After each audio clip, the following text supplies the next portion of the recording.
Hello, I'm Andrew Fraknoi, and I teach astronomy and physics classes at the Fromm. And this coming session, I'm going to teach a course on the wonderful, mysterious world of the atom. Um, Another name for it that we sometimes call the class is quantum physics for poets. Um, I love this topic, the whole idea of what everything in nature is made of and how it works. Some people call this approach, the quantum world, the mystery box, where science meets science fiction.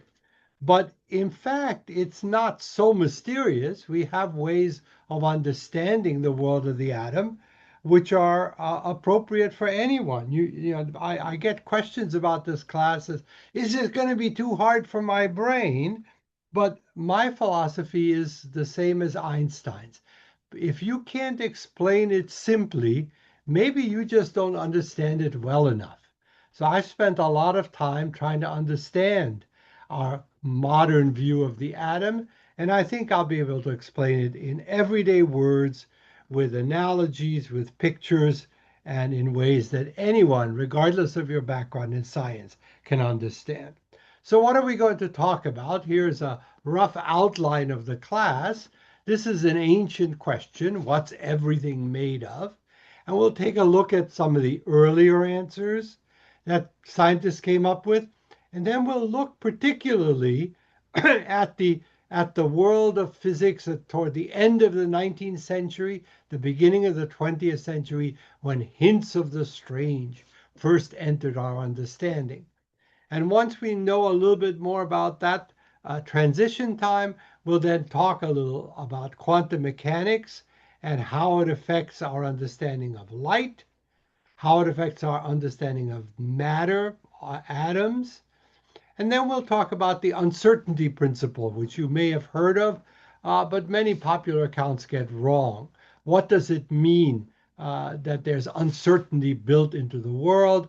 Einstein asked, is it possible that God plays dice with the universe? We'll explore the implications of that. And we'll talk about something called the many worlds interpretation of quantum mechanics, which leads to the multiverse, a topic much beloved these days in Marvel comic movies. And we'll finish up with some developments from recent days. And I think this is going to be something where you'll get to know some interesting figures, scientists like Max Planck, Albert Einstein, who contributed to this field, even though he later was quite disturbed by its implications, Werner Heisenberg, the uncertainty principle scientist, and a number of others. Um, so I hope you'll join me in exploring the strange world of the atom. The details are that it's going to be a hybrid class, so you can come to Fromm Hall in person. We're looking forward to resuming in-person classes, but you can also tune in by Zoom. It's going to be Tuesday afternoons from April 14th on. And the only requirement, but a key requirement for taking the class, is that you must be composed of atoms to attend. Look forward to seeing you.